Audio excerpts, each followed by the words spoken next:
Hello everyone, I am Hema Sati Sharma and students we are discussing the chapter called Forest Our Lifeline for class 7.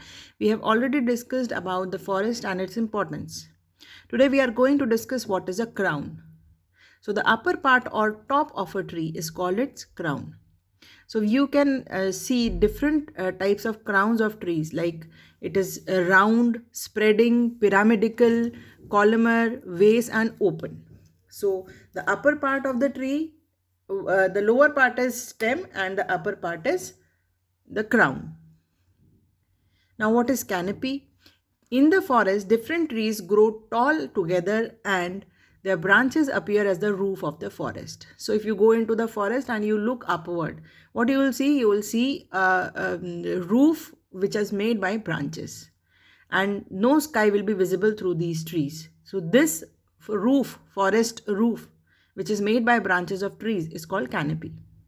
So this way you can see, if you see, go under in a forest and look upwards, you will see the canopy. Now classification of plants. So a plant lifespan begins with seed germination and continues till it bears flowers and fruits in a particular season. So this is the plant's lifespan. So based on the lifespan, that how long is the life of a plant, the plants are classified into three types, namely annuals, biennials and perennials. So what are the annuals? As we know, we give our annual exam which happens once in a year. So annuals are the plants that complete their life cycle in 1 year. So the plant which is completing its life cycle, like it is germinating, it is growing, it is producing seeds and flowers, fruits and seeds, and then dying.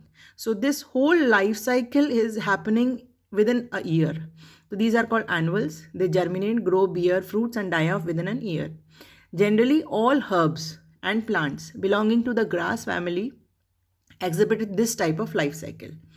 Examples are mustard, watermelon, corn, lettuce, wheat, rice, etc.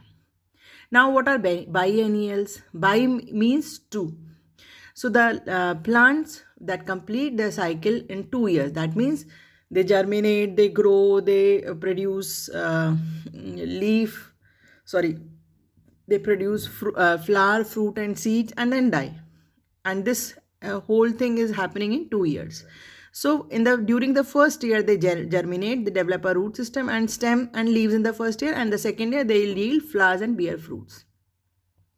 Few herbs are also classified as biennials like spinach, fennel, carrot, cabbage, onion, etc. Now comes perennials. Perennials are plants which complete their life cycle in more than 2 years. So it can be anywhere more than 2 years to hundreds of years.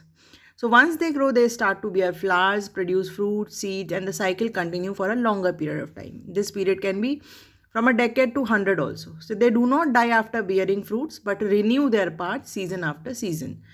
For example, mango tree. You must have seen in a mango tree, flowering and fruits come once in a year, and year after year from the same tree you can get more and more fruits. So it is a perennial. Along with the few shrubs, trees are all classified into perennials. For example, tomatoes, ginger, banana, apple, pine, mango, coconut, palm, banyan, etc. all are perennials. Now we'll be discussing stratification in forest. What is stratification? It means grouping or dividing a natural habitat into several layers. And in the forest, that stratification depends upon the height of the plant or vegetation of that area. How does this stratification, which is occurring naturally in forest, what is the advantage? The advantage of this stratification is that there is a minimization of competition among the animals, which allow them to survive easily. For example, if a rabbit is dependent upon the lowest layer or the grasses, whereas monkeys or the giraffe is dependent upon the vegetation which is available at a height. So now this reduces the competition between rabbit, monkeys and giraffe for their food. So a number of layers a forest has dependent upon the climate, temperature, availability of light and types of soil and rainfall. Generally, the forests are divided into following sections. So what we are studying the stratification. First is the forest floor. It comprises of the shed leaves, stems, bark and the top layer of soil. So basically forest soil is what? It is the soil or top layer of the forest, the ground of the forest. Okay. Now the herb layer. It consists of plants without woody stem. Those grow above the ground such as grasses. They are usually less in number in the forest. So forest floor is the ground of the forest, and above the forest floor, immediately above is herb layer, that is grasses. Now the shrub layer are above the herb layer. That means shrub layer have plants which have more height than herb layer. It consists of plants small to medium sizes. This layer requires the most sunlight. So shrub requires the most of the sunlight. Now the understory, it consists of plants that grow above the forest floor but lower than the canopy. Now canopy, we know what is the canopy? Canopy is the roof of the forest. So understory are the kind of trees or plants which are at a height than shrubs but at a height lower than the canopy. They require less amount of light in order to grow. Now what is canopy? Canopy consists of 3 tree crowns. It is always exposed to sunlight. The emergent layer consists of the topmost layer of trees. It is generally found in tropical forest. Now in this picture you can easily see. So this is the forest floor, which is making the ground of the forest. Now there is undergrowth. Undergrowth will consist of the herb layer and the shrub layer both. Now this is the understory.